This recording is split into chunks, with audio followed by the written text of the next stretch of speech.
এর আগে আমি একটা ভিডিওতে বলেছিলাম যে আপনাদের আমার যেমন ভিডিও ভালো লাগে আমাকে কমেন্ট করে জানাবেন, আমি সেরকম ভিডিওই করার চেষ্টা করব। কিন্তু সেখানে অনেক আপুরা কমেন্ট করেছে যে আপু রান্নার ভিডিও দিও, রান্নার ভিডিও দিও।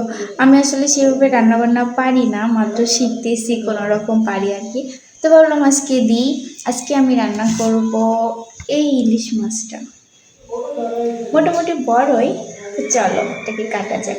এই মাছটাকে নিয়ে আমি রান্নাঘরে যাচ্ছি, এখন এটাকে কাটবো। এদিকে মাছ কাটার আগেই আমি এই যে টমেটো, পেঁয়াজ, মরিচ যা যা লাগে সব কিছু কমপ্লিট করে সুন্দর করে কেটে ধুয়ে রেখে দিয়েছি।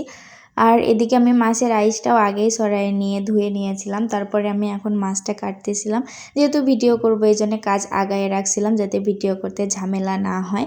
তারপরে আমি মাছটাকে পিস পিস করে কেটে নিলাম, একটু পাতলা পাতলা করেই আমি পিস করি, বেশি মোটা করি না, কারণ মোটা মাছ আমার মনে হয় ওর মধ্যে মশলা ঢুকে না, এই জন্য একটু কাঁচা কাঁচা লাগে।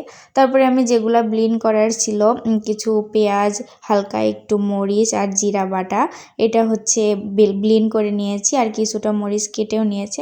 তো আমাদের দুজনের জন্য 4 পিস রান্না করব, আর বাকিটা আমি ফ্রিজে রেখে দিয়েছি, আর বাকি 4 পিস আমি সুন্দর করে ধুয়ে নিয়েছি। তো ফার্স্টেই আমি কিছু পেঁয়াজ দিয়ে দিলাম, আর কাঁচা মরিচ দিয়ে দিলাম, আর কিছু মরিচ ব্লিন করেছি, আর কিছু আস্ত দিয়েছি। তারপর আমি মশলাটা সুন্দর করে কষিয়ে নিচ্ছিলাম, এর মধ্যে লবণ, জিরা, হলুদ যা যা লাগে সব কিছু দিয়ে নিয়েছি। আর আমরা সবসময় রান্নাতে সরিষার তেল খাই, সরিষার তেলে এমনিতেই টেস্ট ভালো লাগে আর গ্যাস্ট্রিকেরও সমস্যা হয় না, এই জন্য আমরা রেগুলার সরিষার তেলটাই খাওয়ার চেষ্টা করি। আজকে আমি টমেটো দিয়ে ইলিশ মাছ রান্না করব, এই জন্যে আমি সরিষা বাটাটা দিই নাই, না হলে আমি ইলিশ মাছ নর্মালি রান্না করলে একটু হলেও সরিষা দিয়ে দিই ব্লিন করে, তাহলে আমার ওই ঘ্রাণটা অনেক বেশি ভালো লাগে।